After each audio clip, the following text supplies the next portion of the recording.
So this is Aries. He was 1 pound 6 ounces. He was also 11 3/4 inches long.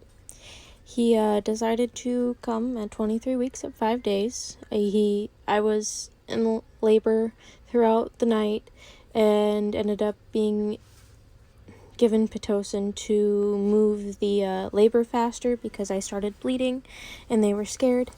Once he was born, he did let out a little cry.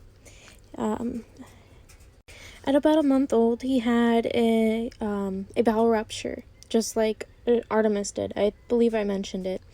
And so they had to go in and remove that section of intestine, and he was fine from there. I got to hold him for the first time at 1 month old. From there, we found out that he had a blood clot in his heart that, if it dislodged, it could have killed him. It would have caused a pulmonary embolism, so to say. So basically, he had that up until he was 1.5 years old. He also has GERD, which is common. He got that from me. Let's see. And he also had a hernia when he was born, and it's called an inguinal hernia.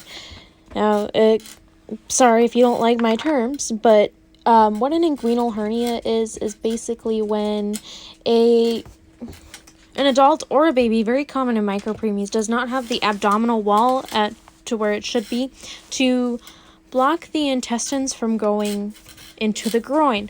Now with Aries, most of his intestines went into his scrotum. So yeah. Another thing is he had that fixed in January. He also ended up getting the flu while he was in the hospital after having the surgery. He had to stay in there a month longer. He got to come home a few days after Estrella passed. Thank God. He was able to meet family and friends. We took a trip to Phoenix last year so he could meet his grandpa and the rest of my side of the family. He's doing great right now, as you heard him in the back. He's now 20 pounds and crawling around, trying to walk around. We're currently working on speech, which we think he's going to need speech therapy, which isn't uncommon with preemies and their developmental delays. He should be caught up to his age by 2 years old. But if not, that's totally okay. We can always have him have help. But yeah, other than that, he's doing amazing, and he's going to be 2 years old on July 28th. If you guys have any questions, feel free to comment them down below, and I can do a video on that.